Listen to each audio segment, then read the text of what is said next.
All right. Welcome everyone back to the stream. Today is day 29. I'm becoming a full stack developer in 8 months. I didn't stream yesterday because I was kind of sick. Today I still am, but we're pushing through. Let me just set everything up real fast. I'm still dealing with the Mac.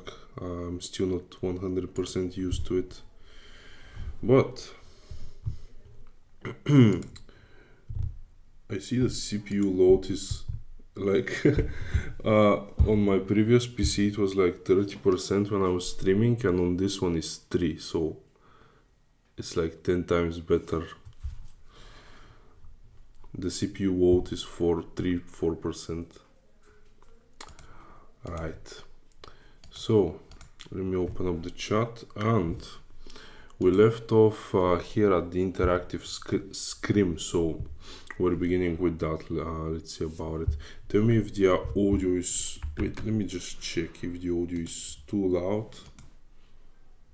Hi there. Earlier we learned I about think object so. constructors. We wrote a function and used this to define key value pairs. Alright, so this We should be learned better. about using an object prototype to define functions and methods for the object. To create an instance of our person object, we used the new keyword. We would then be able to access all of the object's properties and methods in other parts of our code. Let's look at the factory function.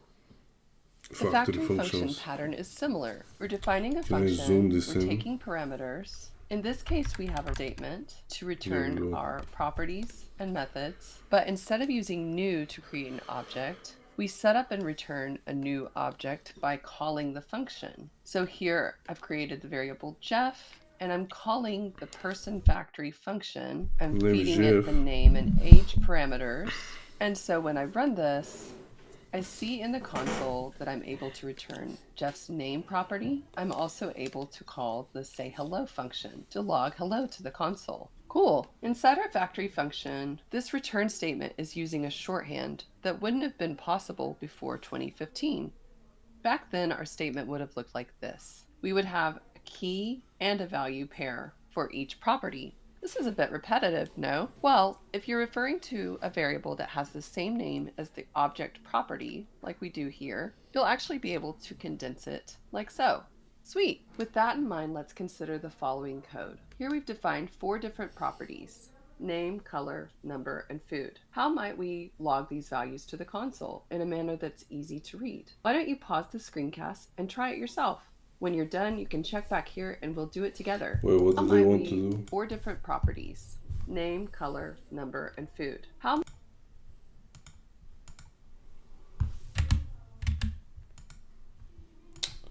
I fucked it again. Like so. Sweet. With that in mind, let's consider the following code. Here we've defined 4 different properties: name, color, number, and food. How might we log these values to the console in a manner that's easy to read? Log them to the console. What do you mean?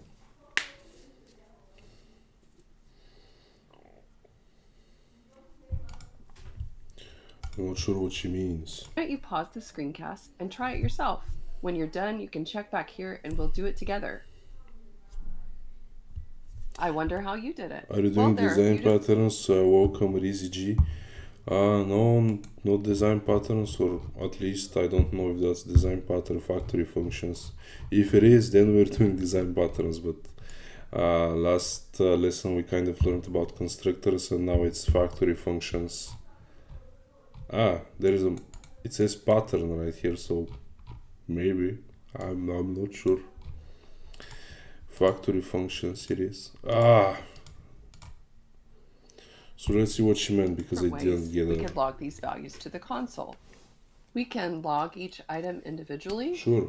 When we run this, we're logging all the values to the console, but this is a bit repetitive and it's not clear there's a connection between the values. Another way to do this is to use one console log statement and put all the values inside the parentheses separated by commas. Now we're logging all 4 values, on the same line, but it's still a bit disorganized. What if we wrap all of these values in curly braces? Oh, it's just a way to structure your code, right? I guess. Deep highways, I just thought about you.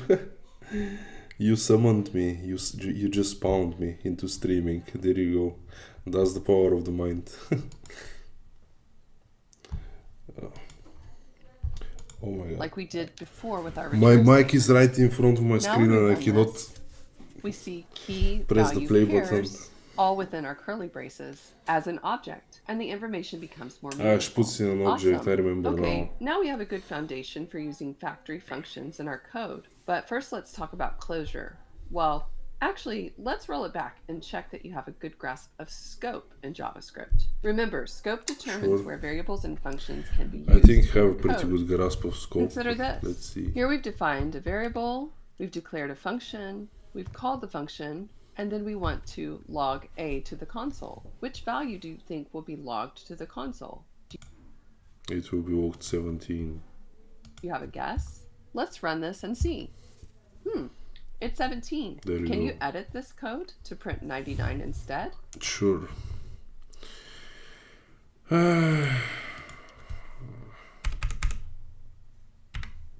There you go. How can I run it? There you go, 99. Pause and give that a try, and then we'll take a look at what's happening. So this is what we know to be scope. Our first declaration of A has global scope. We can access this value anywhere in our code. The second declaration of A has local scope, and we can only access that value if we return it from the function. Got that? Let's look at another example. Here we have a factory function. Within that factory function, we define two other functions, capitalized string and print string. We are creating an object by calling the factory function and feeding it the string taco as a Okay. parameter. What do you expect to be returned from these functions?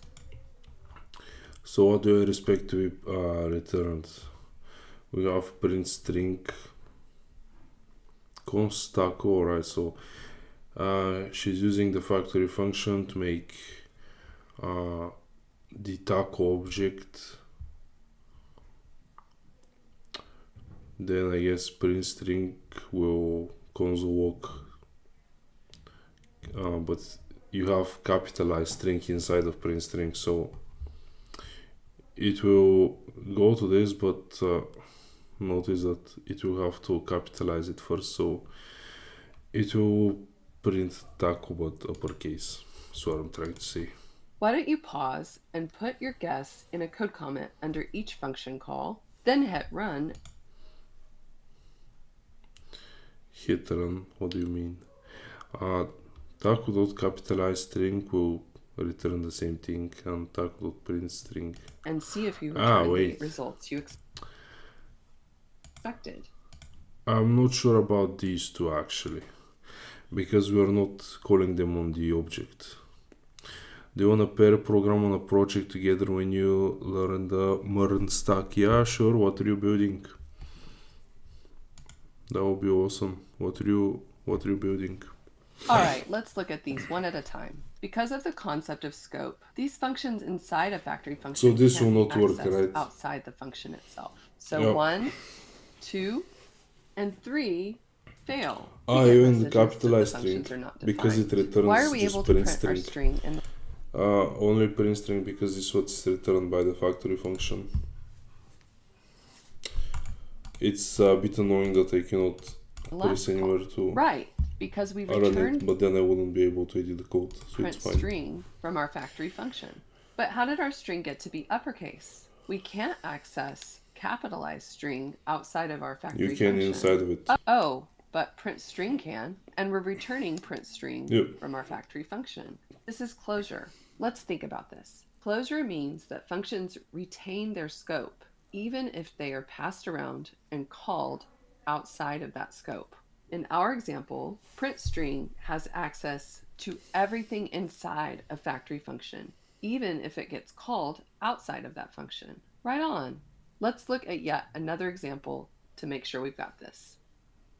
Here we have counter creator. Counter creator initializes a local variable, count, and Okay. returns a function. To use this function, we have to assign it to a variable. Here we've done so. Now, every time we run the function, it logs count to the console and increments it. Check it out. Notice that counter is calling the return value of counter creator. The function counter is closure. It has access to the variable count and can print and increment it. Otherwise, our program has no access to that variable. So, in the context of factory functions, closures essentially allow us to create private variables and functions. This allows us to separate concerns and makes our code cleaner and easier to read. We only need Alright, to but when export. you have that, let me just think about this because, alright, we're making the counter function by this factory function counter creator. Alright, so we're going through the counter creator, but we initialize the count every time. But I guess since we return this, it doesn't matter because it's not in the return. Is that it? What I'm thinking is, why doesn't it every time it going to counter it? Why doesn't it initialize this variable? Is it since it's not in the return? I'm not sure. Probably. The functions the rest of the program is going to use. So if we look back at our print string example, in this case, capitalized string is a private function. And since we're returning print string is public. Okay, the concept of private functions is very useful because making supporting functions inaccessible. I want to build something like a really advanced fitness tracker with integrated trackers like Fitbit to track workouts, meal plans, and then sell some workouts and meal plans with subscription, right? Alright, sure. I guess it's a mobile app, right?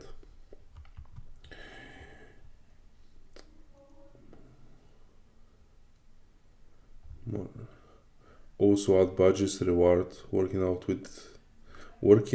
will give discounts. That's pretty nice. Makes That's a the neat code idea. easier to refactor, easier to Working test, out and give easier discounts. to understand how to use objects in your code. Let's zoom back out to factory Sure, we can work on functions. it.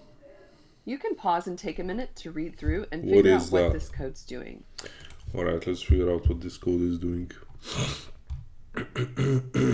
I'll hit you up when you learn about monostack, definitely. It will take me a bit of time, but definitely. So we have const player, which is again like a factory function. We let the health, which equals to level times 2. Level and name we pass to the function. So we have a getter to get the level and get name as well. So name and level are private. Health, we'll see const die. We have 1 to die, I guess. Const damage. So where do we get x from? Health minus equals x. If health is under 0, then you die. Alright, attack enemy. Where do we get that x from?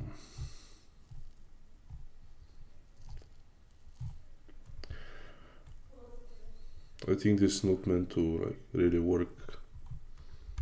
Where do you define x? We have attack equals enemy on an arrow. If level is lower than the enemy level, damage 1. So what is damage?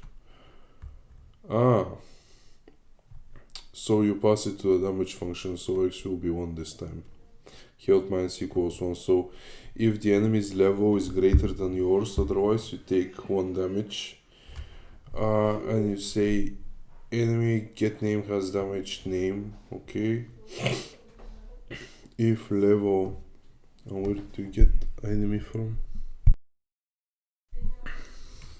Anyways, where do you get enemy? Not sure.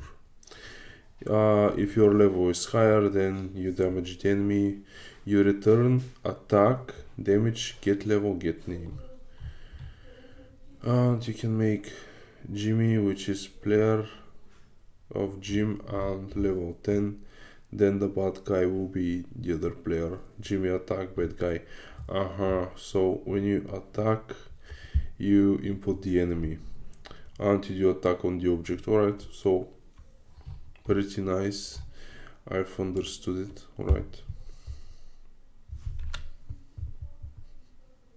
Alright, what happens if we call Jimmy.die? What about adding or taking away from health? Well, since neither health nor die are exposed publicly, we're going to get an error in the console. This is actually a good thing. Hello Setting fam, Supreme objects up this Overworld way coming in makes with the them blue easier to cover. use How are you, my guy? Welcome to the stream once again. because we've encapsulated it and can Always only good to see you. access it by exporting a function. When we learned about constructors, we looked into the concept of prototype and inheritance, meaning giving our objects access to the methods and properties of another object. How can we do this using factory functions? Let's take a look. Here we have the original object person. We are creating an object called nerd that is built on the person prototype, and we're returning say name and do something nerdy. So when we create our function by calling nerd, we can access the methods we defined in the factory function. But the cool thing is we can be selective with what functions to include in our new object.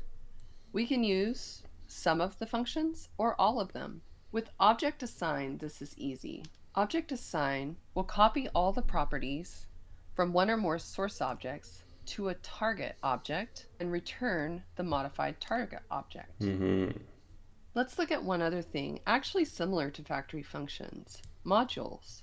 The concept is the same as the factory function, but instead of creating a factory to use over and over, the module pattern will actually wrap the factory in an immediately invoked function expression. See these parentheses here at the end of our closing brackets? This means the function is immediately called. Okay. In this example, the function inside the IIFE is a simple factory function, but we can assign the object to a variable, calculator, since we don't need lots of calculators, just one. And as before, we can have private functions and variables, keeping them tucked away in our module, and choose which ones we want to expose for use in the program. An excellent benefit of encapsulating the inner workings of our programs and objects is namespacing. This technique is used to avoid naming collisions in our programs.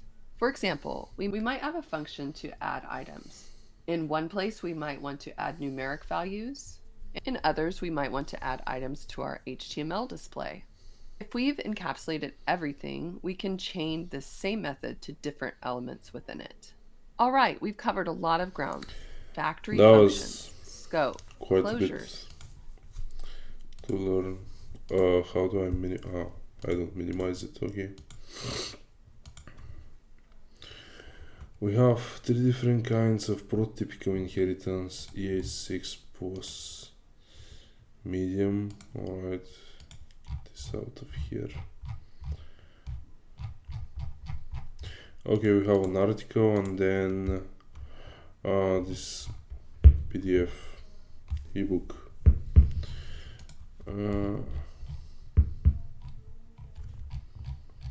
We'll see if we'll go through that. What I was thinking is, since I don't fully get those, I'm going to ask ChatGPT for a couple of exercises that we can solve together. On factory functions, the module pattern, and IIFEs. So. And anything else? Closures maybe. Yep. Alright, so let's just read through this article first. Is that big enough? Yeah, I think so. Also in light mode, we'll deal with it. The article was adapted from programming JavaScript applications. Hello, material developer, welcome to the stream, my brother. How are you? Thank you for joining. Alright. Expanded and updated for ES6. In order to claim fluency in JavaScript, it's important to understand how JavaScript's native inheritance capabilities work. This is an often neglected area of JavaScript writing and learning, but understanding it can be dramatically empowering. JavaScript is one of the most expressive programming languages ever created. One of its best features is the ability to create and inherit from objects without classes and class inheritance. Its combination of delegate properties, runtime object extension, and closures allow you to express three distinct kinds of prototypes in JavaScript, which provide significant advantages over class inheritance. For more on the disadvantages of class inheritance, watch Classical Inheritance is Obsolete, How to Think in Prototypal 00. It's a 43-minute video.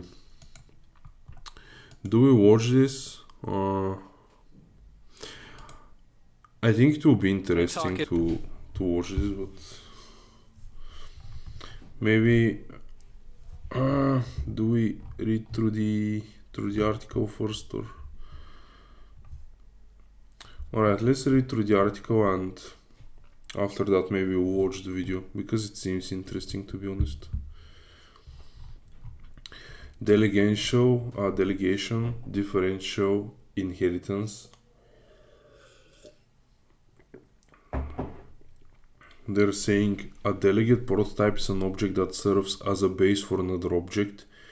Do you have some sort of roadmap? Yes. There it is.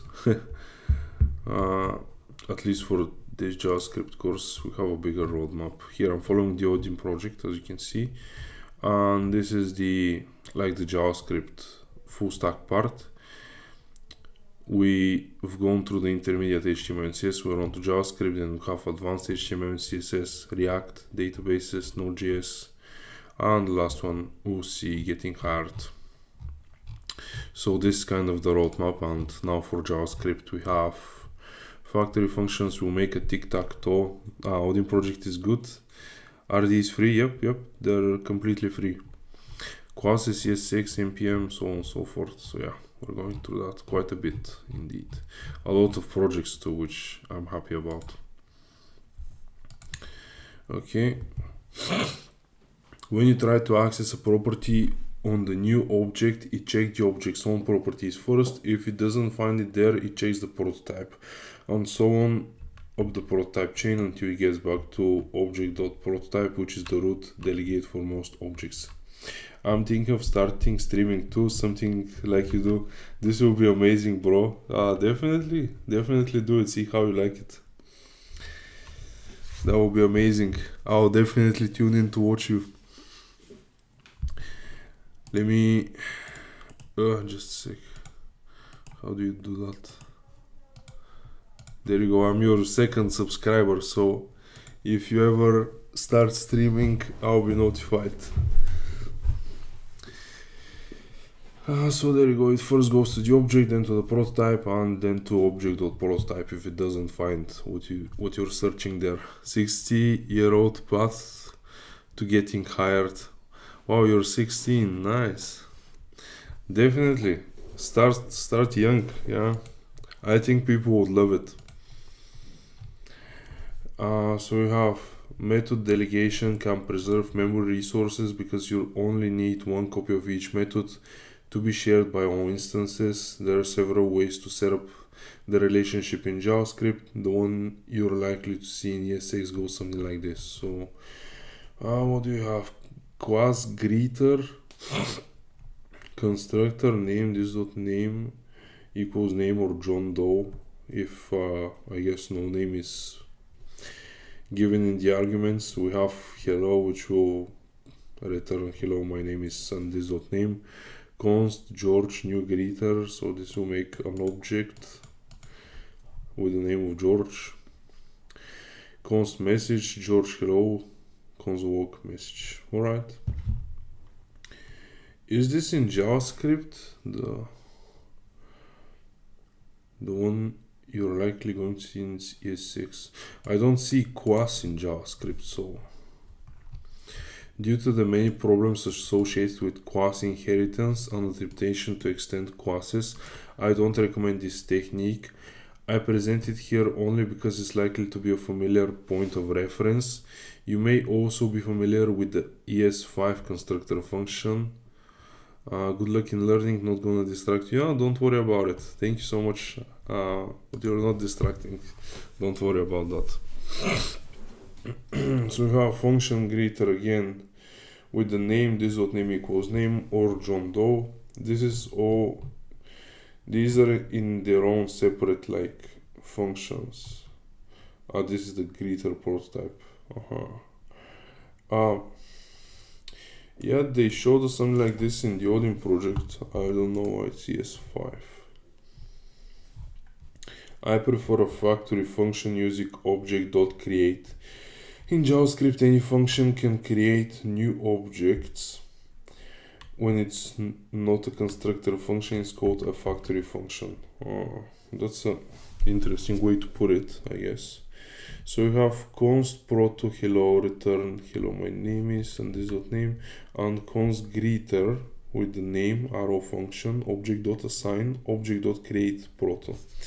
So you create from the greeter, you get in the name and you create this one with the hello, which will return hello my name is, so on and so forth, and you assign it to proto. Actually it's the other way around. So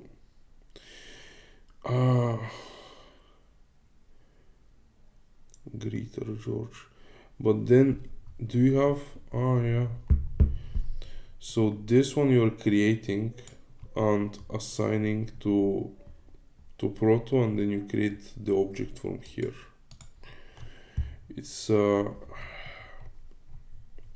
kind of hard still for me to wrap it around my head. You can avoid property delegation by setting the prototype to no using object create no. What is property delegation? One major drawback to delegation is that it's not very good for storing state. If you try to store state as objects or arrays, mutating any member of the object or array will mutate the member for every instance that shares the prototype. In order to preserve instance safely, you need to make a copy of the state for each object. Alright. Concatenative inheritance, cloning or mixins.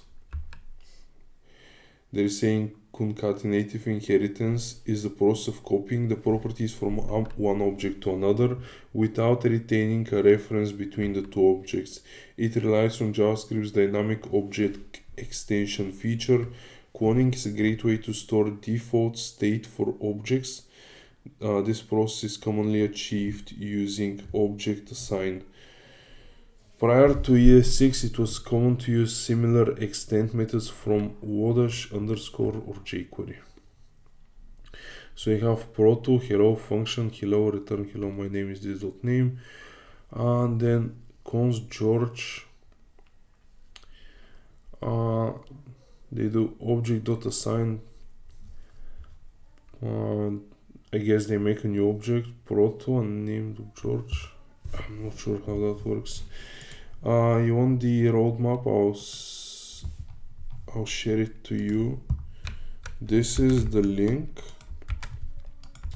You are meant to first go through the foundations and then choose a learning path, and I've chosen full stack JavaScript, but you can choose full stack Ruby on Rails as well, whatever you prefer.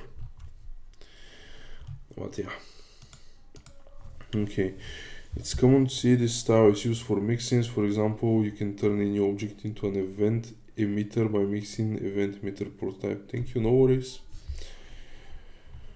To be honest, I don't understand most of this. We'll probably have to work further on this.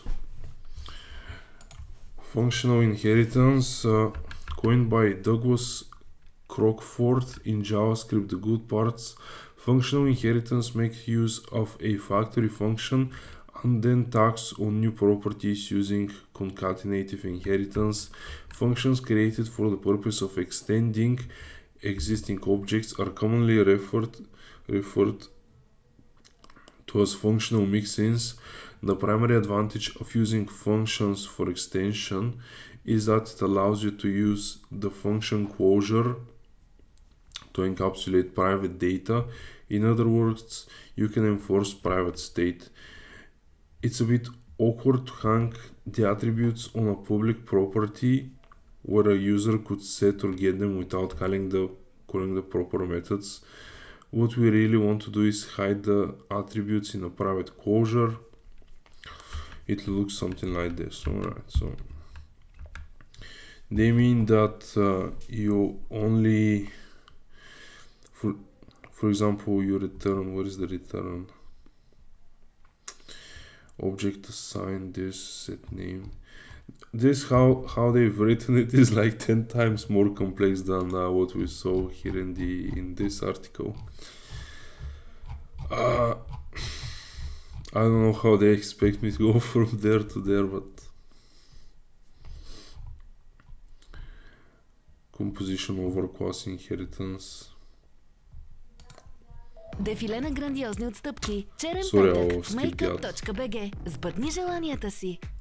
Today, we What about class? As you can see, JavaScript provides a very flexible object system without the need to rely on a class. So why did we add class in the first place? Because a lot of people are familiar with the class paradigm from other languages, and people kept trying to emulate it in JavaScript.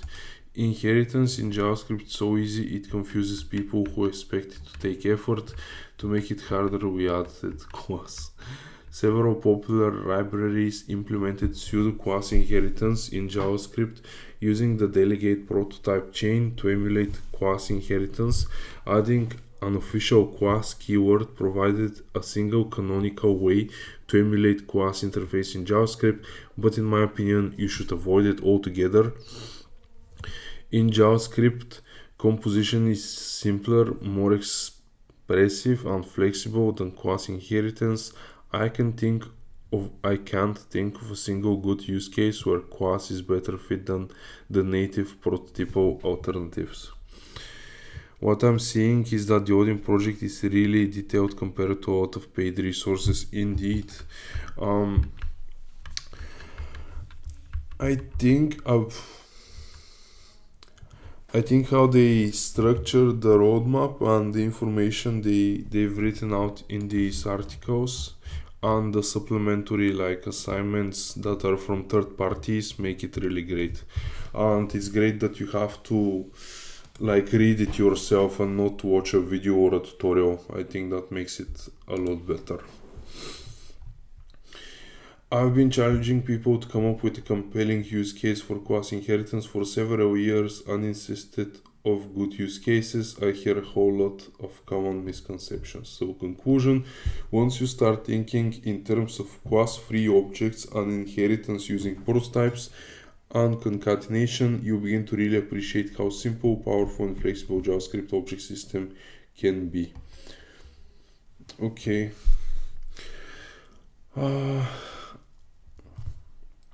So I don't fully understand it yet to appreciate how simple, powerful and flexible it is, but we'll get to there.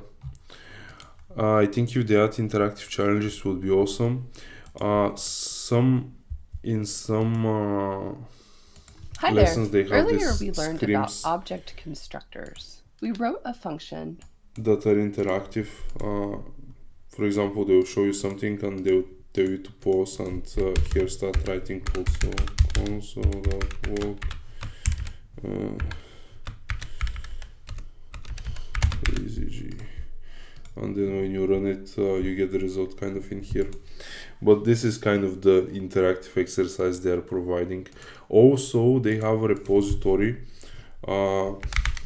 GitHub the Odin project, that have like CSS and JavaScript exercise. So this one, JavaScript exercises, they have a couple of those that you can do, but yeah, they have a little bit of exercise as well. I think we're going to watch this video, although it's a bit long. I think it's interesting just to say, and I'll probably wait. Let me switch off my camera so we can watch this video in peace, and I'll remove the sub count. Alright, so I don't know if that will be any interesting. It seemed interesting to me, so let's start watching it. Is on classical inheritance, but it's not really. I'm still here, guys. Just it's more so you know. about prototypal inheritance. Can I bump I'm up sure the that you guys quality? have read a whole bunch of articles about how to do inheritance in JavaScript, and they go through. Are you good at math? Not really. I wouldn't describe myself as good at math. How to do classical inheritance in JavaScript, and this is kind of the other way around. Is this too loud or How the not to volume do is it. okay? So just a little bit of background. I'm on the Creative Cloud team at Adobe, and before that, I've done several years worth of JavaScript application programming. And I have a book Nice coming out flex. soon on O'Reilly. Can I speed it up a little So bit? before I got into JavaScript, Volume I is programmed okay, in a lot perfect. of other languages. I started when I was really young, and just kind of fell through a whole bunch of different language stacks and technology stacks until I found myself programming for the web. And back then, everybody thought that programming for the web meant Java. So I started there a little bit, but didn't get very far because JavaScript came along and I started using it. And you know, despite the fact that everybody thought that Java was going to rule the world and that JavaScript was just a toy, I ended up kind of specializing in JavaScript because I liked it. It felt good programming in JavaScript.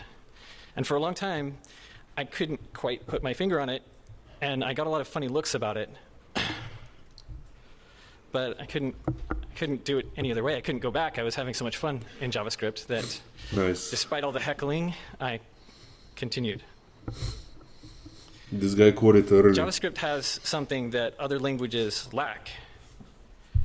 A sense of freedom. You Yep, can pretty much indeed. do anything you want in JavaScript, Yeah. which is a little bit different from That's Java true. and other languages. And I found that the more I programmed in other languages, especially class-heavy languages like Java, the farther I got into a project, the less easily I was able to move around in the project and make changes in the project. That's true. So one of the things that I heard about JavaScript in those days was that JavaScript wasn't object-oriented. And I'm sure that most of the people in this room would laugh at that now. But back then, a lot of people really believed that. But as we all know now, it's actually really easy to mimic classes in JavaScript. There's a bunch of libraries that do that for us. But none of those libraries has become a de facto standard. No version of class has become a de facto standard in JavaScript. There's no one library that, like jQuery, has become ubiquitous. And I think that the reason for that is because inheritance hierarchies are trouble. They are the reason for that stagnation in the project as you get going along. The reason that making a small change requires a whole lot of thought and rework. If you've programmed I in think Java, you most of the reason for that understand. is because of the That's parent-child relationships in inheritance hierarchies, especially in a class-based language where you inherit from a single ancestor. You tend to create tightly coupled hierarchies, and they usually end up being wrong, even just a few layers deep in the hierarchy. For example, if you have a couple of root classes, one called tools and one called weapons, you can't make the game Clue.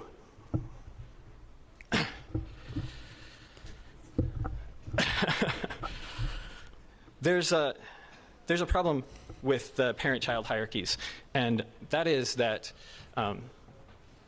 there is really no tighter coupling than between a parent and a child class, because the child needs to know about the implementation of the parent class, especially if it's going to override things and call super like a lot of things do. Another thing is that tight coupling causes things to break when you have to make a change to a parent class or a class that has a lot of descendants. Those changes ripple down to all of those descendant classes and all the uses of those descendant classes. So it's really hard to get any motion on your project or continue to evolve your project. And you end up, because of that, with a lot of duplication by necessity, which basically you have a class that does almost what you need to do, but you need it to do something a little bit different. So you go back and you create another class that is almost the same as that first class, Right. but it's slightly different. Yep. And then deep into the project, some junior programmer comes along and he sees a lot of really similar classes that are unexpectedly divergent. They're just a little bit different for no apparent reason. And that's caused by the gorilla banana problem. With those kinds of hierarchies, you tend to inherit more than what you want.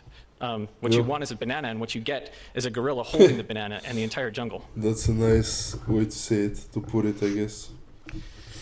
So for a long time, I got really comfortable in JavaScript, and I was building apps, and I was noticing that I didn't have any of those problems anymore. It just didn't come up anymore. And then I had some coworkers that that were doing things a little bit differently. But before that, it felt like kind of a golden age. Like we had jQuery, we had Ajax, we had the module pattern, and things were going really well. Until we started using Backbone in a lot of our projects at work. And this was, Backbone.js. I don't want to diss Backbone. I actually really like Backbone. I think it has a really great separation of concerns. I like the way that it's broken down. I like it better than the old MVC stuff that I used to use in Java and other languages. The problem is that when you use the Backbone extend to create subviews and subclass models and things like that, you end up creating those parent-child hierarchies that caused all those problems. There was a situation once, just a couple of years ago, where there was a class hierarchy that was like 6 levels deep. We were just kind of going crazy with Backbone Extend. And by we, I mean my coworker. And one day I found a bug at the youngest of the classes. And I had to trace it back up through the parent hierarchy, and I was stepping through the code in each spot and going back to where it called super and stepping through that code and going back to where that called super and stepping through that code and so on. And it ended up being a bug in the root class, the very top level. And that took hours, and it was a pain. In another situation just recently, probably a week ago or a week and a half ago, something like that, one of my coworkers started creating a hierarchy like that. And I stopped him. I said, "Don't do that." And I told him, inherit your functionality before you create your Backbone view, and just instantiate the Backbone view with everything that you need right there, instead of using Backbone's extend. And he did that, and it worked out beautifully. He didn't have to call super anymore. He didn't have to worry about the timing of when that happened, because everything that he needed to inherit was already there, already in place. And it dramatically simplified the code. We were able to remove an entire module that didn't need to exist, and it was just night and day difference. And that's because JavaScript already has inheritance built into it, and it's got a really great, powerful, expressive form of inheritance. And if you use it, and if you use it as it was intended to be used, then you don't have any of those problems. All right. You might notice that there's no class in jQuery, and it's not because nobody thought we should put class in jQuery. There was actually a discussion about it. And John Resig looked at it, and he created something called the simple class inheritance, but he didn't put it in jQuery intentionally, because he looked at what jQuery was and what it needed to do. And even though he was instantiating a ton of objects, every time you create a selector or a selection, you're creating a jQuery object. Anytime you pass anything into that jQuery method, you're creating a jQuery object, and inheriting all of jQuery's functionality in the process. So why didn't he need class? Because he already had prototypes. I mean, it already did everything that it needed to do. Years and years ago, in the 90s, there was a book that I'm sure all of you are familiar with by now because it's referenced in a million talks and a million papers and a million blog posts. It's called Design Patterns, and it's by a group of people known as the Gang of Four now. They had two foundational principles at the beginning of the book. If you ignore the rest of the book and you just read those two sentences, you're going to be a much better developer. The first principle is not on this slide. The first principle is that you should program to an interface and not to an implementation. And the second principle kind of follows naturally from the first, because if you're using class inheritance, if you're using a single ancestor and inheriting from a class, your child class knows about the implementation of the parent class. So this kind of goes without saying, but it needs to be said. Favor composition over class inheritance. In JavaScript, there is no class. And I know you're all thinking, but there's a class keyword coming to ES6. Right. But it's really just sugar on top of what's already in JavaScript. So what is a prototype? And I know you've all heard before what a prototype is. You all know that it's an object that gets stuck onto another object. And when you need to look up a property, you first look through your own properties, and then you look at the prototype's properties and so on. But that's just one way of looking at a prototype, and that's just one type of prototypal inheritance. There's actually more than one type of prototypal inheritance, and there was long before JavaScript came along. A prototype is just a working sample. That's it. That's all it is. But there's really three kinds. There's technically two kinds, but I'm going to cheat a little bit and add a function type later. The first is the delegate prototype, which is the type that you're already familiar with. When you don't find what you're looking for on that object, you go and look at the object's prototype, and that prototype is called a delegate. And that just means you're delegating the property lookup to another object. All right, okay. I understand now. But what's really cool about that is you get flyweight objects for free, which basically means you get to conserve memory. All of those functions and methods and everything, they're stored on a single object instead of every instance. And this is kind of the old way to create those connections. First, you create a constructor function, and then you attach to that constructor function's prototype property, and then you instantiate a new object with the new keyword. Okay. It was all right. It kind of worked. But it's a little bit awkward because Where's the difference? we're talking about JavaScript here. You technically don't need new to create an object. You just create an object literal and you've got one. And all of this constructor function nonsense, I think, really exists in the language just to make it look familiar to people who are used to constructor functions and classes. Factory functions. So I wasn't the only one that thought that way. So Douglas Crockford proposed object create, and this is the new way to do it. You create your prototype, and then you pass that prototype into object.create, and out pops a brand new object using that as the prototype. And then you can set whatever you want on that object because JavaScript has dynamic object extension. So wait. So You're telling me set whatever repeats for all objects on the prototype. So for example, this function will be kind of the same for each object because it will be the same hello my name is, and then it will get the name. But this will be shared by like all objects, and for example, the things that will be different are like the names or the age, something like that, and this shouldn't be in the prototype. Correct me if I'm wrong, that's just how I understand it. just extend the object. The second type of prototypes are the ones that you clone. They're just existing sample objects that you can copy all the properties over from and create a new object using the copied properties. I tend to use these heavily for mix-ins. I'm not the only one.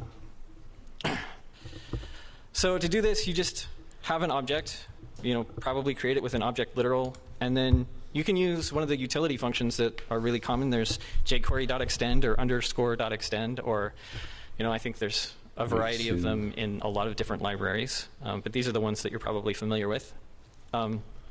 Each object that you pass into that extend method is going to be copied into the first object.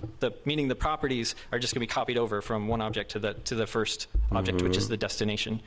And then the ones that get passed in later they kind of take precedence. So you can use this as defaults and overrides, kind of. So it will make like this, like the new object to make, and those two get passed into that new object.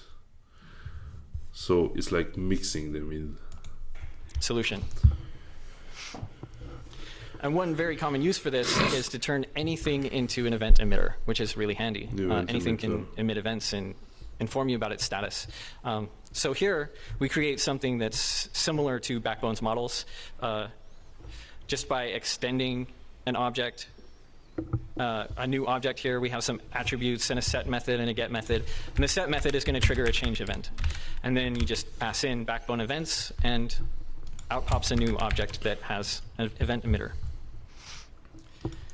And then there's functional inheritance. It's not really functional. It's not really a type of prototype, but you can use it in conjunction with prototypal inheritance to create really rich functional objects.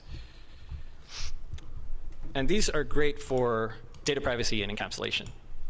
And another really cool thing about this is, like a lot of functional functions, you can compose these together, as many as you want. So I call them function prototypes. They can replace constructor functions, init functions, and completely replace the need for a super. So here's a simple model implementation using that style. As you can see, it's very similar, except now we've got a function wrapper instead of creating, extending an object.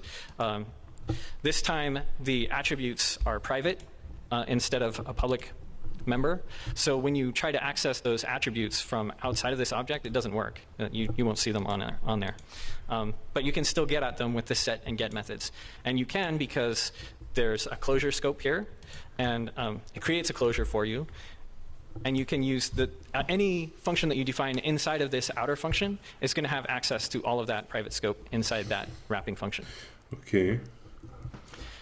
So the result is something that works very much like a Backbone model, as you can see. You need to, when you use these functions, you need to use the .call method on the function prototype. And that just tells it this inside of that function is going to refer to the object that you pass in. And once you've done that, you can set, you can call on and trigger events and get some output. So no one type of prototype is going to replace classes.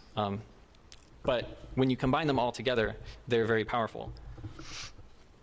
The only problem is you kind of have to jump through a lot of hoops to make all of that happen. And that's why there's been so much clamor for the class sugar, because using prototypal inheritance, it's intuitive, it's cool, it works, but it could be easier to achieve the results that we all want to achieve in our code. So one solution to that is to use factory functions. And factory functions are kind of like constructors in that when you call them, they spit out a new object. They're different from constructors in that you can use .call and .apply to change the meaning of this within the factory, which means you have more flexibility. You can attach a factory function, for example, to an object that also contains a set of prototypes, and then you can swap out those prototypes at instantiation time. So This it's is more big dynamic, brain it's stuff. more flexible, you can do more with I it. don't really get it.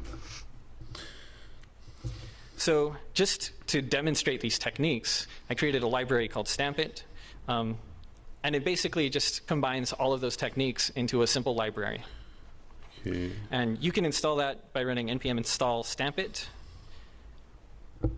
or you can download it from GitHub.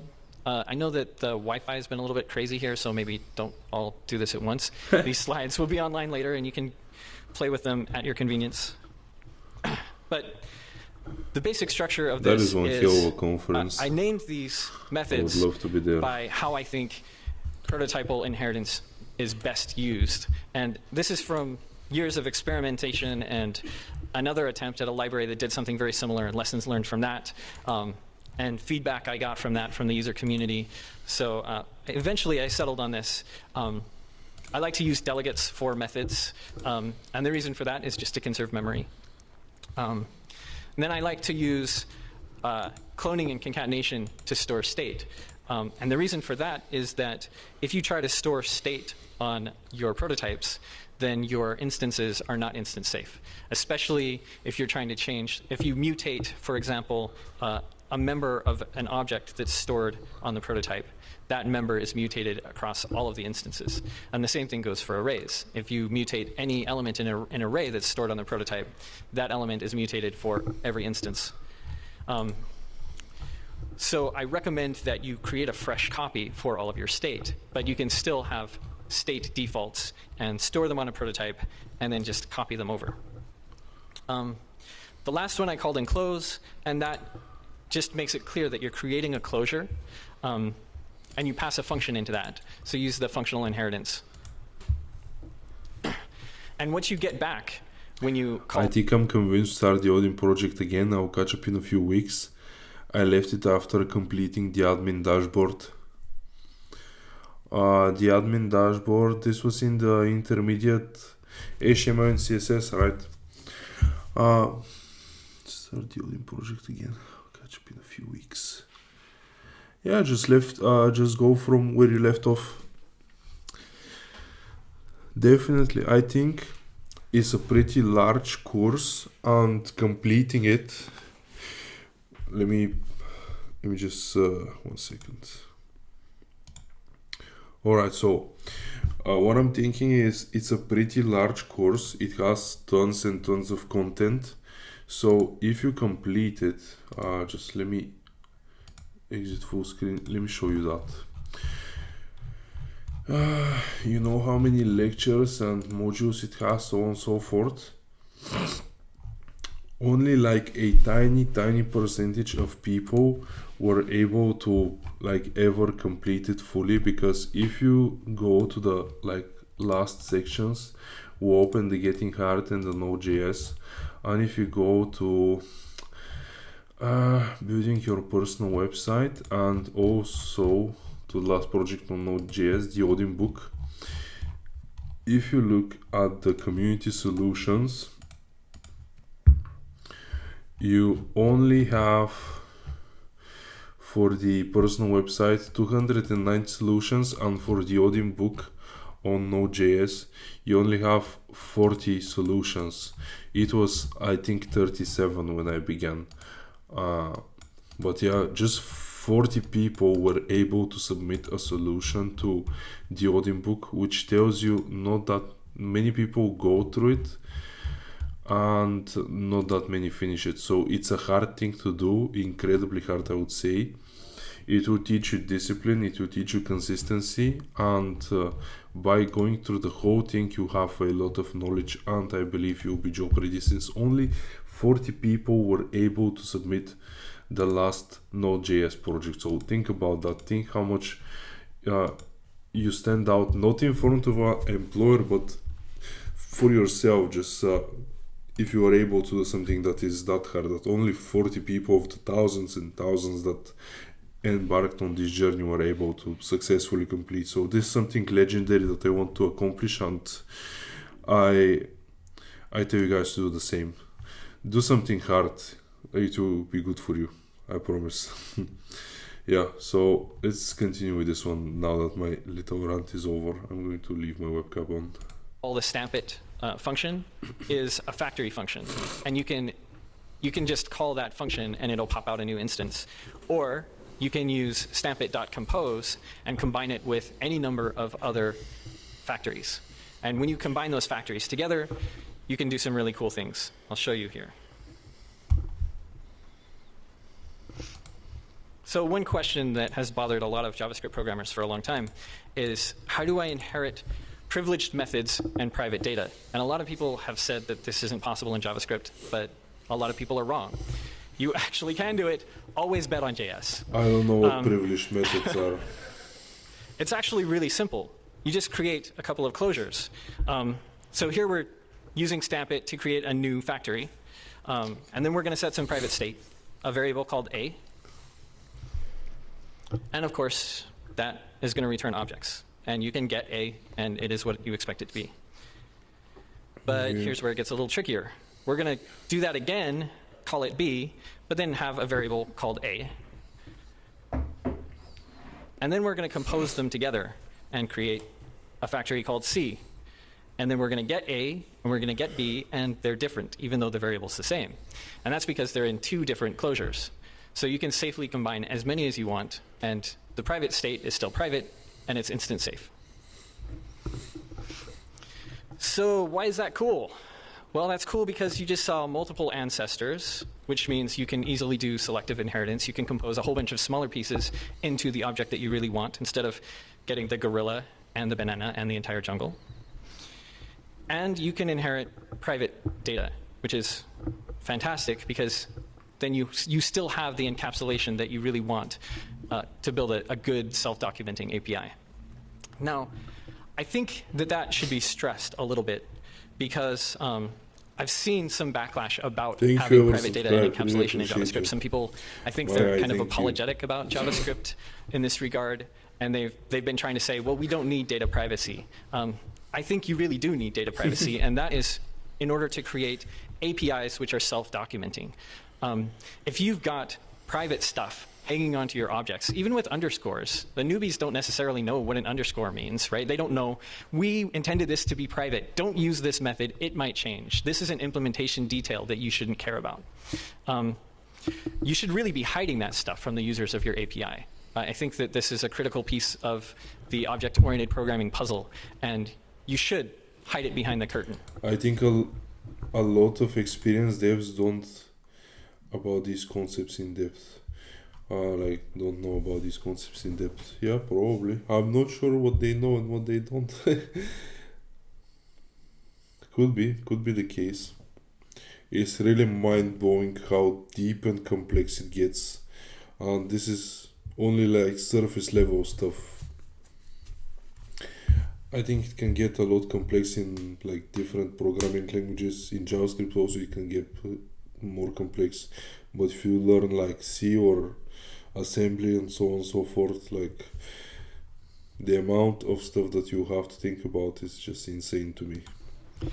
So, can your class library do multiple ancestors and inherited private members? Probably not. The ES6 draft certainly can't. So, let's go ahead and create a new object. Or a new factory. The only thing that's bothering me is that he's using his library here, that stamp it, which I didn't understand what it is for, and so I don't quite understand now. Some software for nightclubs, right? If it were just vanilla, it would be a little bit better, but probably it was shot like 10 years ago. One of the things that you need to know in this software is the club open? Can I go there and get my drinks? The Mac still has the light on. We're going to have some private state here called isOpen, and an open function and a close function, and a way to check whether or not the bar is open. And then we're going to create a membership mix-in. This is, you want a VIP table or something, you've got to be a member, right? So this just gives you the ability to add a member and get member data. And then members is just going to be public on this object. Then set some defaults. We use stampit.state. And then remember the Gang of Four said favor object composition over class inheritance. Here we go. Stampit.compose, defaults, availability, membership, That's and they how all he come makes together. a mix in, all right. And you don't get the entire jungle. You just get what you want. Mm-hmm. And there's kind of a silly example here. Homer mows. But you can see that it works. So to recap, classes deal with the idea of an object in abstract, and prototypes deal with the objects themselves. You get more direct access to it, and the objects are extensible, and it's easier to swap out prototypes to make your classes polymorphic. I'm going to end with this quote from Bruce Lee. You can read it yourself. Is this the end already? No. And take any questions. Oh, he's going to answer questions. When there is freedom from mechanical conditioning, there is simplicity. The classical man is just a bundle of routine, ideas, and tradition. If you follow the classical pattern, you are understanding the routine, the tradition, the shadow. You are not understanding yourself. Right. So if you want to raise your hand, there's That a was a microphone nice out lecture. there. We can take your questions. Anybody? You have one? The performance implications. So performance-wise, the fastest way to create a new object is just to create an object literal. And that's Sure. going to outperform everything else. Sure. But if you need to attach a prototype to an object, the second fastest way to create an instance is to call new, which is kind of counter to everything that I just said. But if you care about that, you're probably optimizing the wrong things. A small fraction of the time in your application is spent in JavaScript, and a very, very small fraction of the time spent in JavaScript is creating object instances. So you can really create tens of thousands of objects using any of these techniques in a second. So I don't think that's your bottleneck. Sure.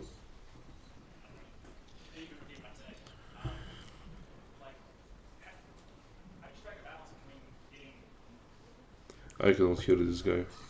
Is it on? Okay. There we Okay. go. Okay. So how do you strike a balance between like getting granular enough that the things that your interfaces aren't clobbering each other, but like for example, you might have a backbone project where you have 3 different types of syncing. Like one model might sync to another model, another one goes to an API, etc.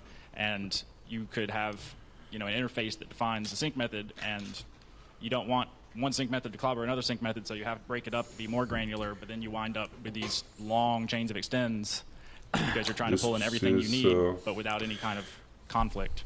More complex So, than I can currently In comprehend. the years that I've been doing this, I've never actually had a conflict. And I know that sounds a little bit counterintuitive and weird, but it's the truth. I just haven't run into that problem.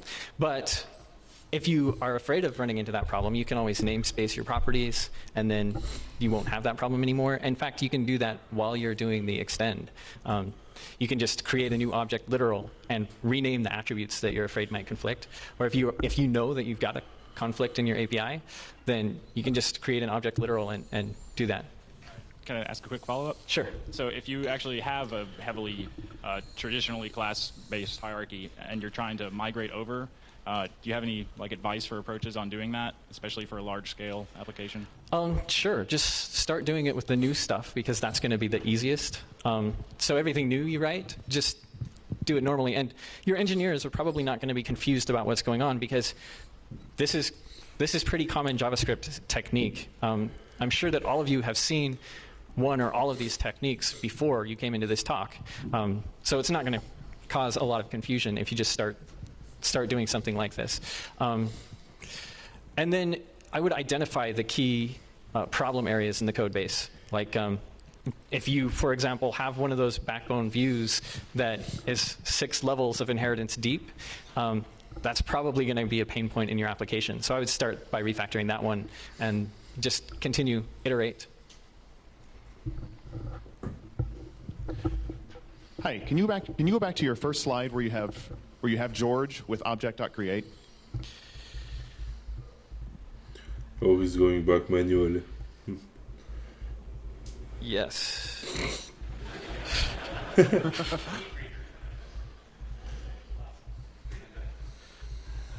It's in here somewhere. Probably I passed it. Yeah, I think it's past there. Did I pass it? Wait, keep going. So, okay, the first one, Yeah, no. The next one. the object.create one. Yeah. Yes. Okay, so I see George.name equals George, and you're instantiating the object. And most of the time I create an object, there are actually multiple properties, multiple things that make that object different from its prototype or its class. Okay. Sure. So it's convenient, it seems good design to wrap those into a block of code, which is basically what we know as the constructor. Sure, and I agree with you 100% on that. I never write code like this, by the way. I always, if I'm doing something like this, I almost always create a factory for it. And you can just pass in an object literal to a factory and use like the default overrides pattern using the extend. And this all breaks instance of, right? What's that? This all breaks the instance of operator, right? No. Well, yes, instance of, yes. But there are alternatives, like object, what's the name of it? Is prototype of?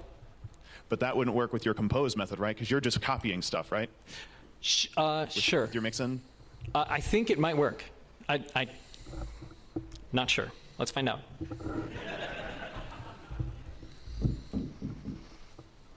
Let me make sure I'm in the right place. I probably am not.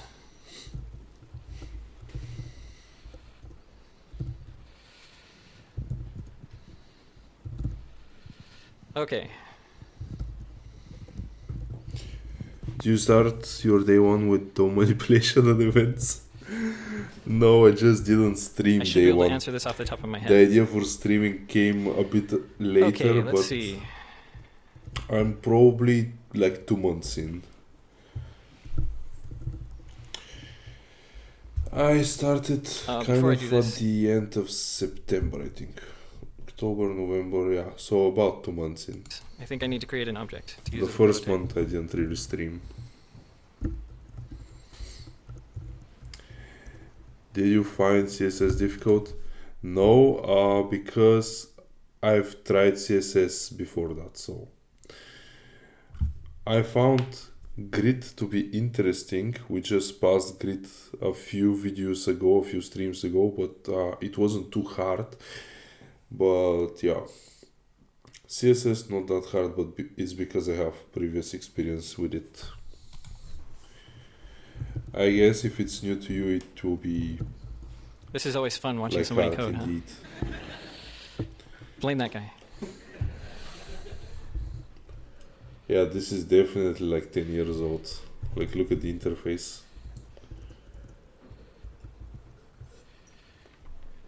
Oh, I'm done. And he has Skype installed. So you wanted to know if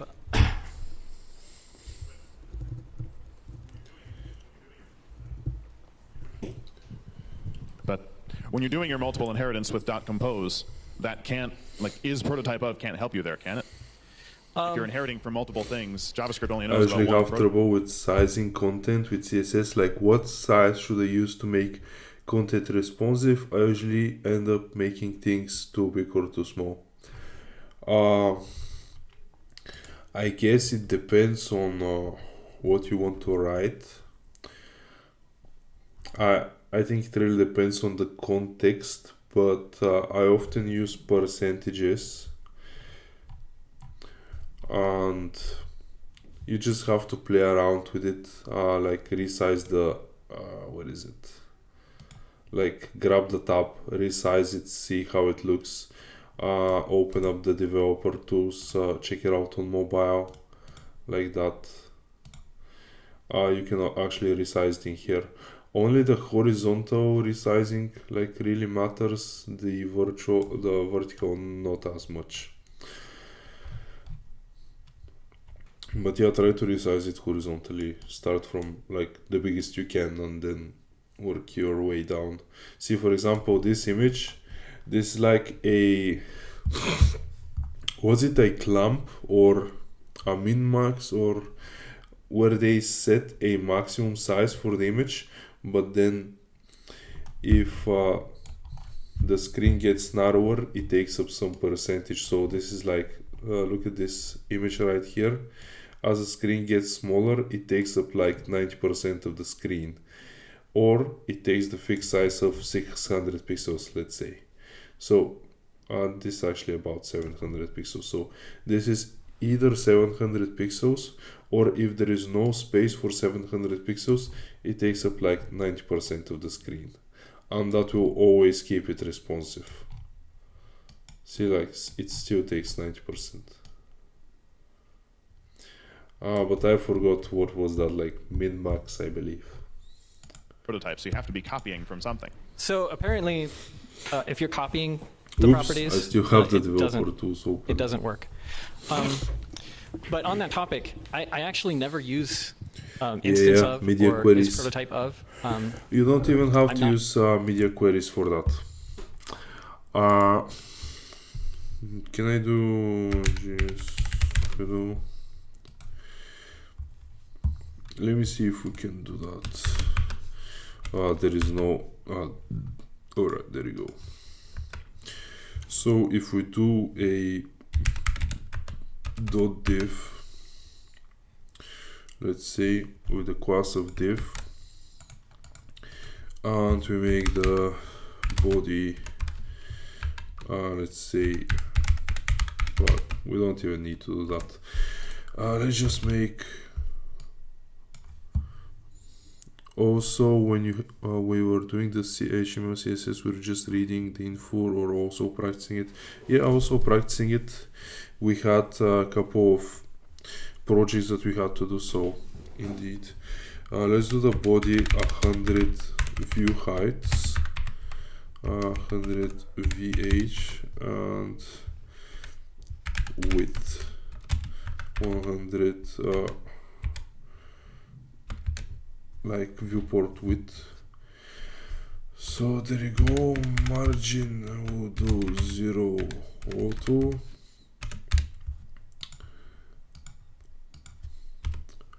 Am I missing something? Yeah, there you go. It's the other way around. Viewport width. And then we can do div with a background color of, we'll say, black. And we have to set some height and width, so we'll do height of, let's say, 200 pixels, and width of 200 pixels.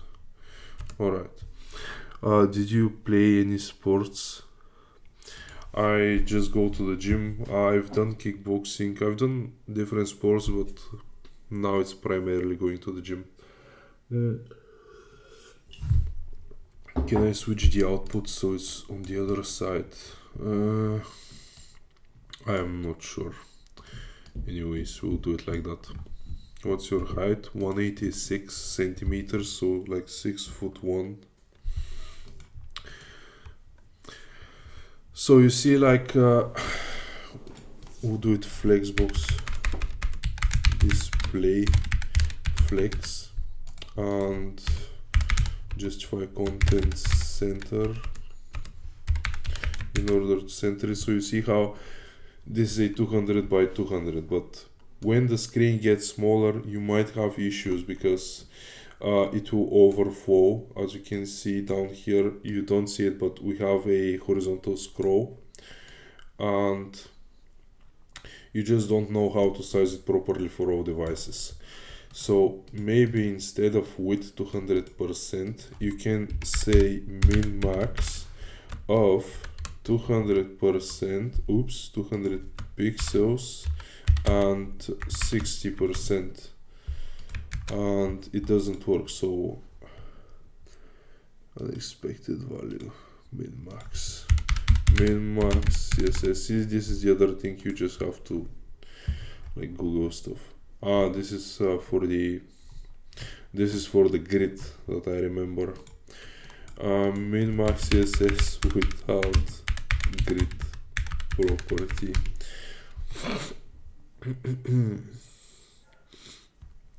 Minimum width.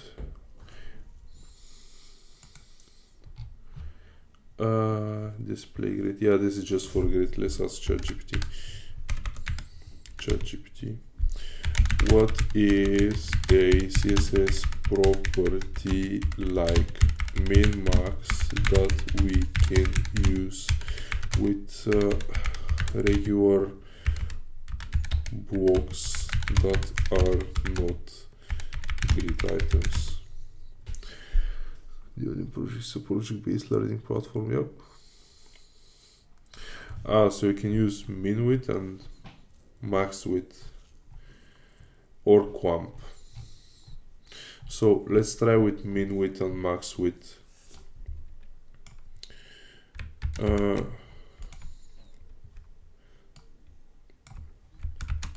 So if we have here width, we have a min width of, I guess min width will be 300 pixels, or in this case 200 pixels, and max width will be like 90%. So let's try that. So it will be 200 pixels until it cannot be, wait, no, this is wrong.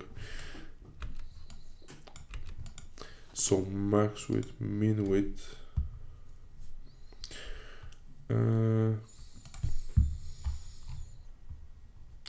Let's try it with clamp. These properties allow you to set constraints of the width of an element, giving you control over its size while ensuring it doesn't shrink or grow beyond certain limits. The issue here is that it still keeps the 200%, so it cannot get smaller than 200 width. Let's try it with clamp. With clamp, as you can see, here it changes the width of the object. Now let's read about it. The min, so you say min, preferred and max. So the first one, 300 pixels, is the minimum it can get, so it cannot get smaller than 200 pixels. As you can see here, it stops shrinking and it's just 200 pixels. We can make it 300 so it's more visible, and it will stop a little bit sooner. So as you can see, it will shrink up until this point. Hallucinate sometimes, it does, right? Oh, I do Muay Thai. Nice, good on you. So 300 will be the minimum, it won't go below that. And the preferred is 50 pixels of the parent container. The maximum is 800 pixels. So at the point it goes beyond 800 pixels, but that's a bit large. So we'll do 500 so you can see when it stops, and here it stops. So at that point it's 500 pixels and it won't grow more than that. In between it's 50% of the parent container. So you can use clamp and play around with it. And this will give you a more responsive like sizing of the objects without using media queries. If the minimum is, can we do 90%? I'm just trying to do something. Thanks for the explanation. No worries, it was a shitty explanation. I didn't show exactly what I wanted, but yeah, there is always a way to play with it and use like those newer methods to make it more responsive even without using media queries. If you have a full-on website that you need mobile version and so on and so forth, you'll probably need to write some media queries, but you can do a lot with just those like functions. But yeah. Not sure why that is. Let's watch the lecture, there is only a little bit left of it. After the lecture, do you guys want to play some Hitman 3? I just installed it and it runs great on the Mac, so we can do one mission on Hitman if you want. I suppose it's not as important if you're not thinking in like strong types. I think it's less important. Another thing you can do is just create an identifier and stick it on the object and check that. Use duck typing, stuff like that. In the same area, I think you are also going to break the debugger by doing that, because now your debugger is only going to report object and not the type of the object. I'm sorry, I couldn't hear that. I think that by doing that kind of inheritance, you're also going to break the debugger, When do you get off work? reporting, because typically the debugger is reporting. I've gotten off work like 3 hours. Yeah, like 2 hours ago, 3 hours ago. The type of the object and not just an object. You're going to have only objects in your debugging experience. Sure, the name property. Yes. Yeah, yeah, that's true. But your debugging is going to go a lot faster, and your ability to refactor is going to go a lot faster because your object relationships are a lot less complex.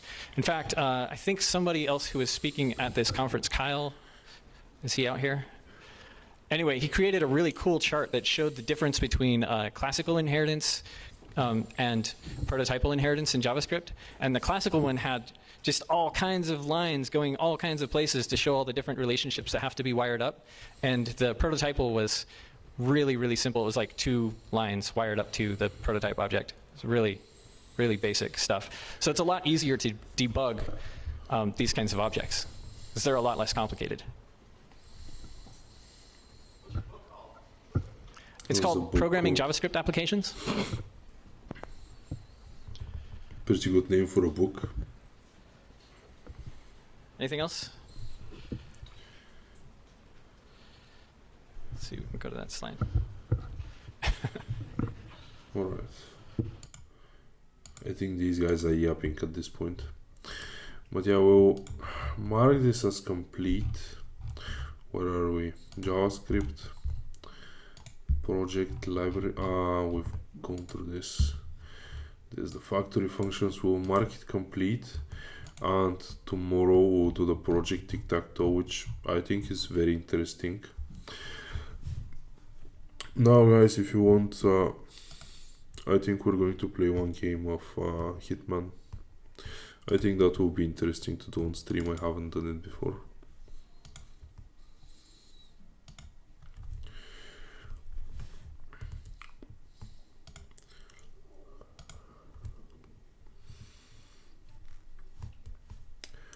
I need to get this minimized.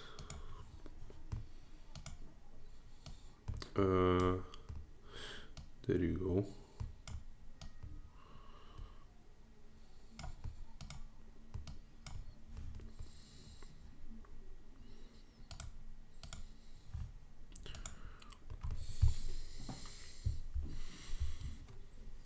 Have you guys played Hitman 3 before?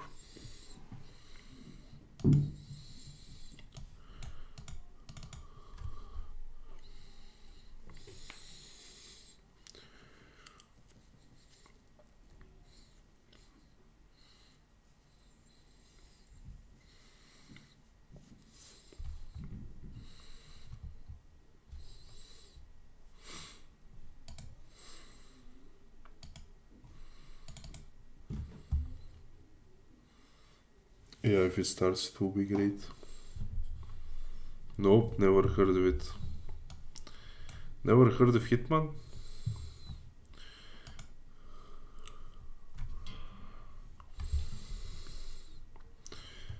It's on my other monitor. That's a bummer. I don't know how to get it out of my other monitor. I guess I'll just switch things around. I'll do this and then screen capture on my other one. Display capture on this one. Yep. Alright. Just have to switch things around. Ah, there you go. But now I also have to get my camera.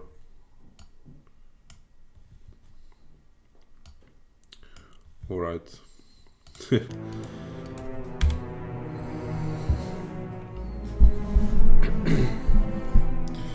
It's a pretty fun game, I guess. Tell me if the audio is alright with the one mission.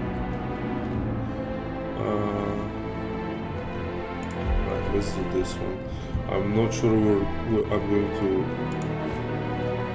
win the mission, but we'll see. Let me bump up the volume a little bit down.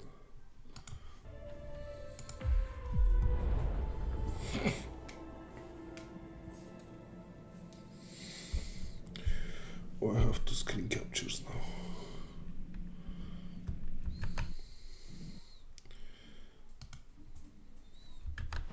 Alright, there you go. Welcome to Sapienza 47. Silvio Caruso's family home is right across the square. The bioengineer suffers from acute travel phobia, so the Ether Corporation has installed a state-of-the-art field laboratory somewhere below ground. Expect security levels to rise as you get closer to the virus. Good luck, 47. Alright, we're meant to be this assassin on hire that we need to kill like 2 people and destroy their virus. It's a really fun game. So we have to pass through these guards first, and I'm going to take advantage that I'm playing on casual, so I'm just going to do that. Ah, they saw me. Shit.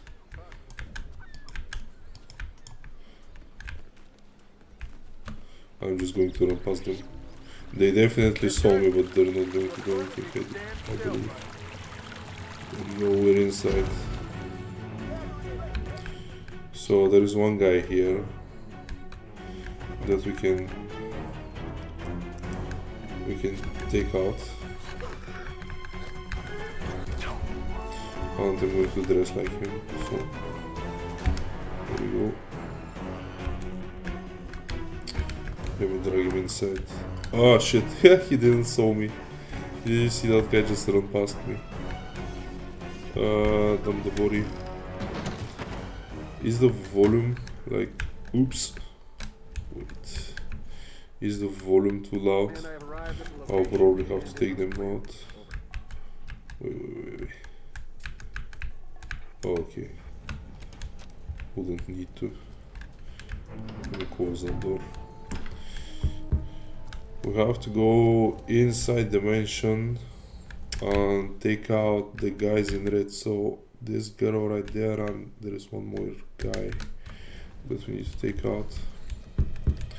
Let me see, where was the entrance?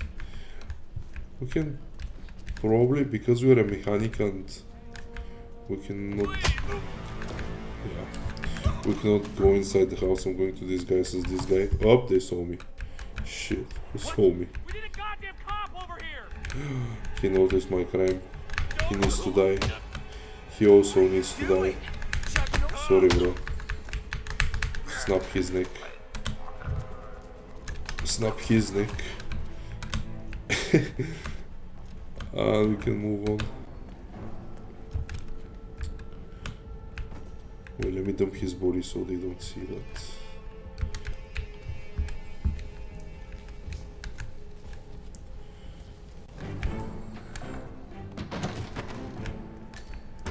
Alright, so now I think we're allowed to go into the mansion since we're dressed like one of the staff. This guy, we can probably move him as well to this container.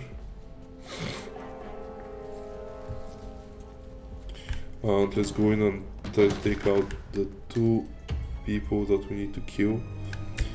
Where was the entrance though? I don't remember. Maybe, no, this is the toilet. Here also it isn't. We can maybe go around. Alright.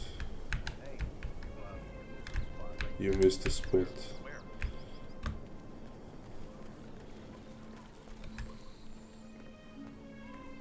Let's see if they'll let us in. But this guy with the white dot, he'll notice us. Oh shit, no, they notice us. So let's try using some sort of I think we can go from the back. Wait, let's go from here and go around the house.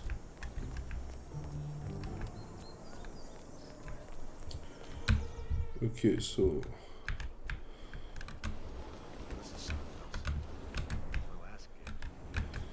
one of our targets is right there, literally, and she will notice. Alright, they notice us a little too much. Maybe I have to dress like a guard. How you doing? He is okay, he said, how are you doing?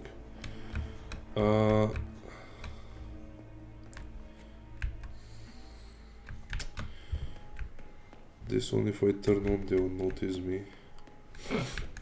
What is in here?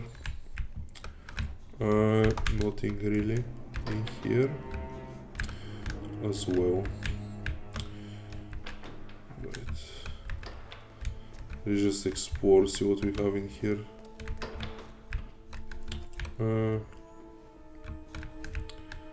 Not that much going on. Right, he'll see us.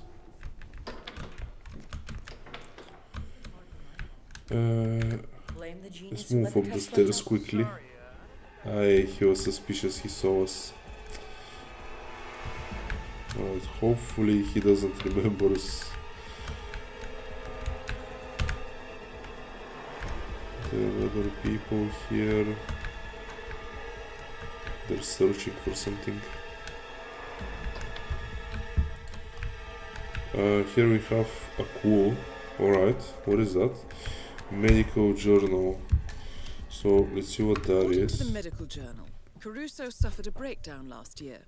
He claims to have found his mother's favorite record playing in the empty dining hall and seen her chairlift move by itself. Okay. Upon hearing the service bell ring in Isabella's old bedroom, Caruso entered alone and was later found unconscious by his staff.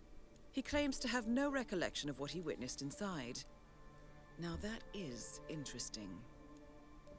Alright, so we can use that. Inside those games, when you find a quo like this, it tells you what to do, which is go where that record player was and start his mother's favorite record, and then there's some sort of chairlift that we have to interact with. Okay, she's not going to notice us, and shit. Like, he won't notice us, so we have to be kind of away from him. Let's turn that on and move away, so he doesn't see us. Alright, so we started the record, and as you can see, he started moving towards us. Alright, so this may be good. They're saying lure Caruso using the gramophone, and we're doing that so far. Alright, there he goes. Lure Caruso using the chairlift. There is a chairlift. So we turn on the chairlift. We're gonna have to go maybe in the same room. But where was that? I don't remember where the room was. Oh shit. Was it like... where is it? Greetings, but... oh, he's here already. Shit, where is he going? Ah, there you go. Shit, I have to... Impossible. Go into her room, okay. Ring the bell. Did that work? Ah yeah, he's coming. Shit. Let me hide, so we're going to execute him that way, since he wouldn't have any security with him.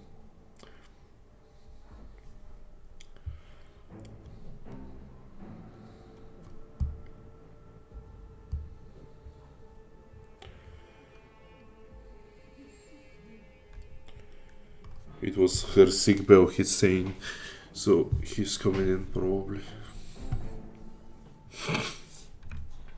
I cannot see him.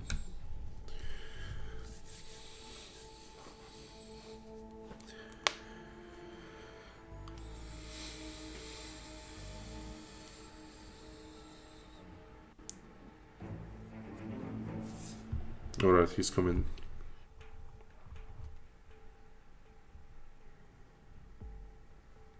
Come on. Ah, there you go. Good show, 47. Now do put the poor soul out of his misery. Hello. There you go. One target eliminated. We're just going to dump him inside of here. Next up, Francesca De Santis. Francesca De Santis, alright. So she is upstairs, it seems like. So how do you go upstairs? Ah, he's going to notice us. Yeah, from here. If you want to pass, frisk, sir. Alright, frisk. We do have our weapon on us. So this we have to dump it somewhere. I guess we can just leave it here, can we? We have to dump the weapon, unfortunately, because they have to search us. Or you can disguise as a guard and then they'll let you in, but how would I do that? Wait. Can I do that actually? Can I go inside of here and start the sync? Will anyone hear? Alright. Seems like he heard it. Investigating distraction. Alright, it's this guy. Alright, there you go, buddy. Knockout, snap his neck. Alright, we're going to dress like him. And we can pass without a check now. So, where was the staircase? Investigating distraction. I forgot to leave the sync off. Fuck. Alright. Anyways, she may find the body, but we're kind of okay with it, kind of. Oh, he was yes. Do I know you? He saw us. Shit. Shit. Let me run from him. Move, grandma. Aye. He's searching for us. These are also searching. I don't know if this guy right there in front of us will notice us, but we'll go now.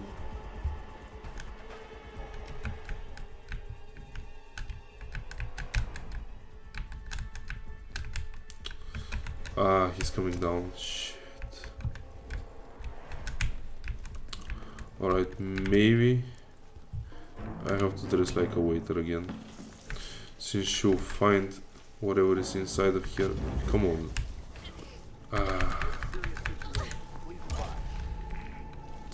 Fuck, drag her in fast.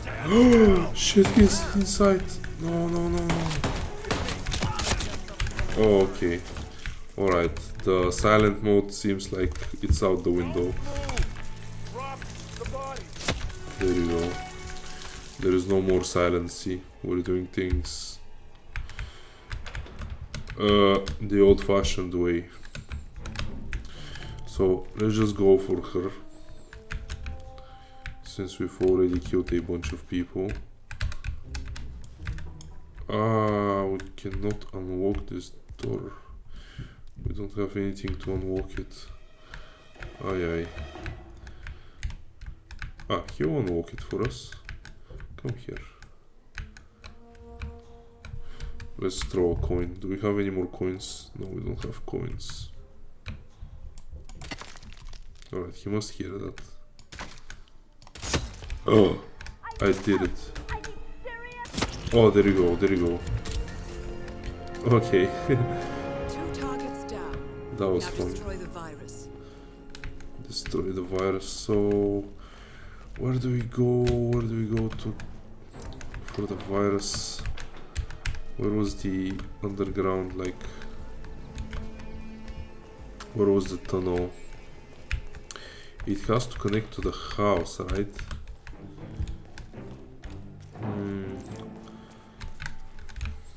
I'm not sure. Where did we pop out from? Here? No. Wait. No, it's not in here, definitely. Maybe around this lady somewhere here? Nope. Are you telling me there is no way to reach? Aye. Oh, is there like a bodyguard academy or something? I am, bro. I have no idea how to reach the underground tunnels. Where was that? Right, let's move from here. And they found a body. That's fine. Where are the tunnels though?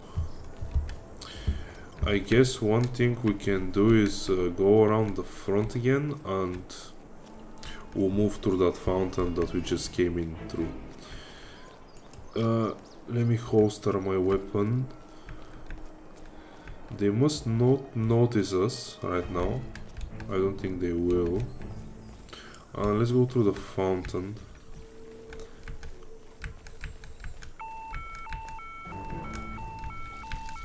Shit, an alarm is ringing. Okay, let's go through here. Alright, now do we go down here? Nope. There is an entrance. I don't know if I'm trespassing here, but it will tell us. Doesn't seem like it for now. Alright, there's a place to hide. This is a toilet.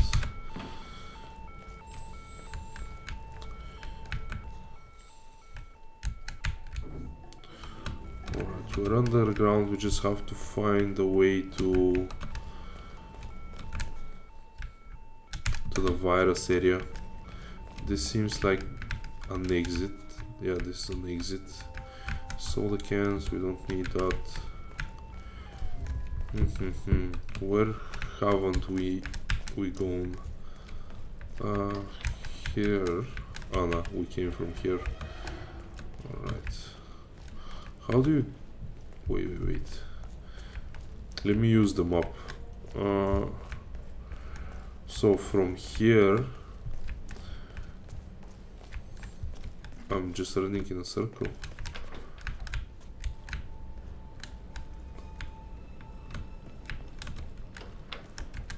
This is a very interesting area. I haven't been through here. But is that connected to the house? Looks like a whole restaurant. How do I go to the underground thing? What is that? Unlock missing key card. Oh, let me go back to where I was. Let me go back, and somewhere around here there should be a way to that cave.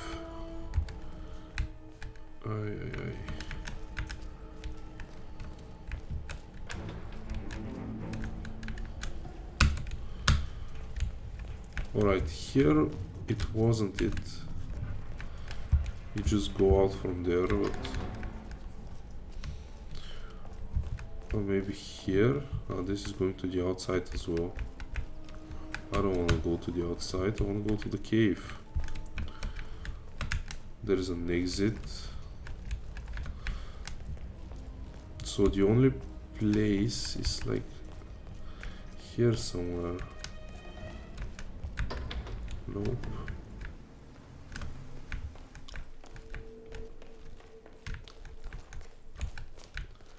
Am I back at the house? Yeah. Maybe from outside somewhere we can go in. Let me check, like right here somewhere.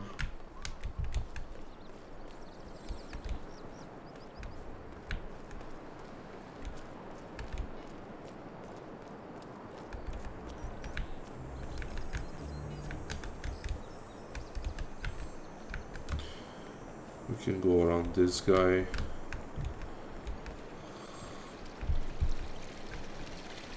What's up, bud? What is up, my guy?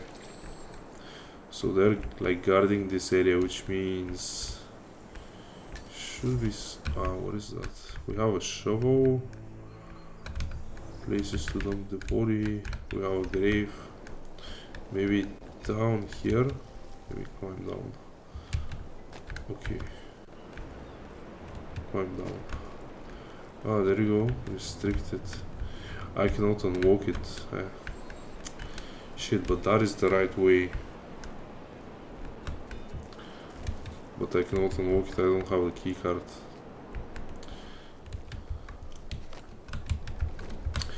Does any of the guards who have the key card? What are they doing here? I'm not sure. I'm not going to bother with them.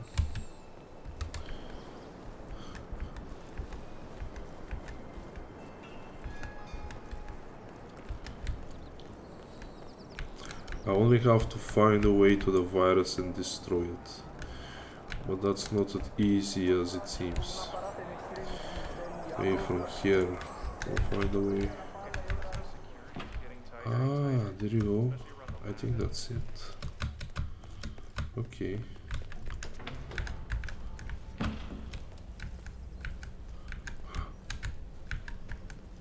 Oh, he noticed that. Yeah, he'll notice if I pick up the keycard. There is a scientist and this guy. Alright, maybe I can turn off the power. Really nice game. Do you like it, bro? Wait. Alright, he doesn't have to notice us now. He'll go fix it and I can maybe... Oh, shit.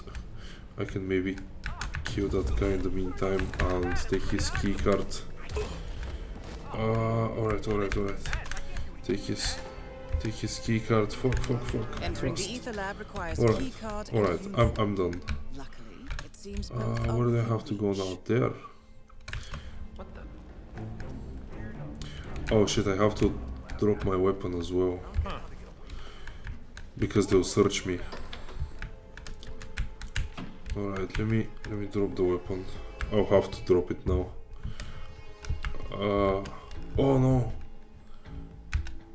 Yep, okay, I can take that. Alright, now they can search me. I need help. Shit. Sir, this is a restricted Get area. me searched fast. He'll notice me. Be over in no time. Stay here just in case. Alright, we just have to kill the virus. Alright, thank you. We're a scientist. There we go. Have the key card.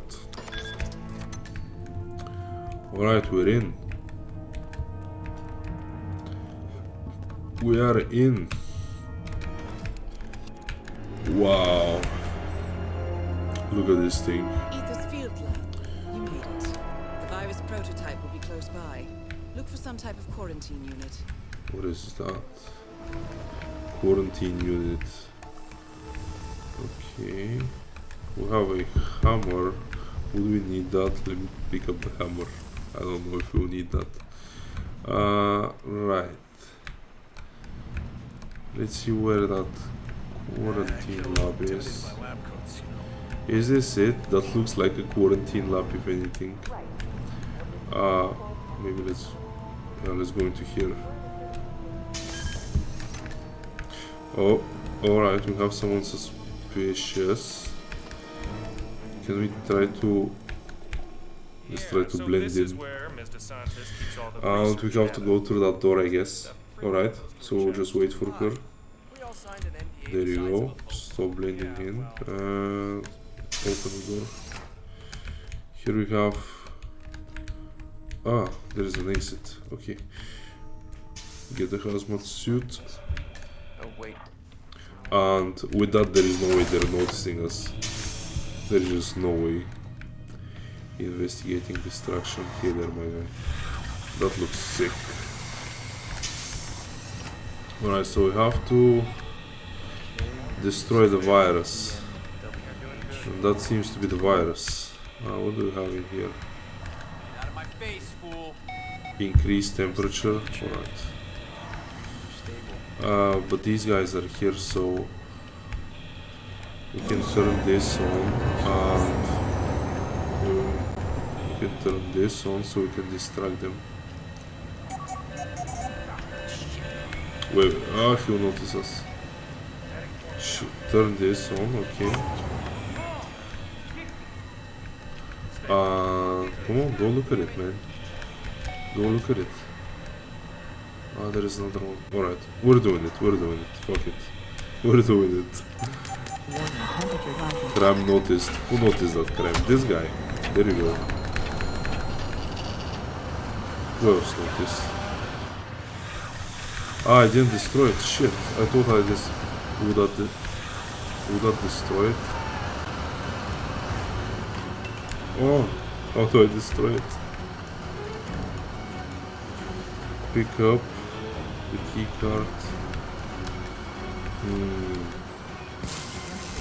Toxic environment. Oh, I think it will go. Let me get out of here.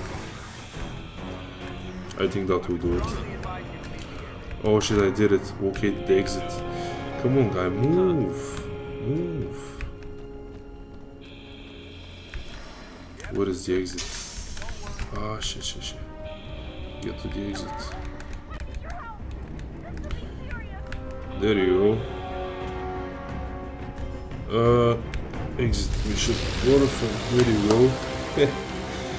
That was a nice one. I enjoyed it.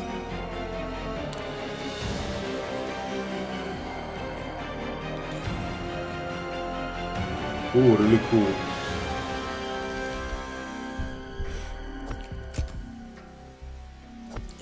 Oh, those are like achievements that we did. There you go. 24 minutes. Wow. Okay. It's a nice game, I like it. We're not doing anymore. I'm gonna exit to my menu and we're going to continue with the tic-tac-toe game tomorrow. So we're going to... Oh, I don't have the Odin project opened anymore, but anyways, yeah, we'll continue with the tic-tac-toe tomorrow and more JavaScript. So I'll see you guys tomorrow. !point Discord or !mark Discord to join the Discord community that we're doing and have more fun there. Thanks so much guys for tuning in. I really like that game. Yes, indeed, I like it a lot. It runs well on the Mac. So yeah, truly appreciate you guys for sticking in. Let me drop the Discord again. Discord, join the community, we're building it together. And yeah, tomorrow morning I believe, if not in the morning, in the afternoon, I'm making the other stream where we'll make the tic-tac-toe game. So yeah, appreciate you all and until next time, see you, bye bye.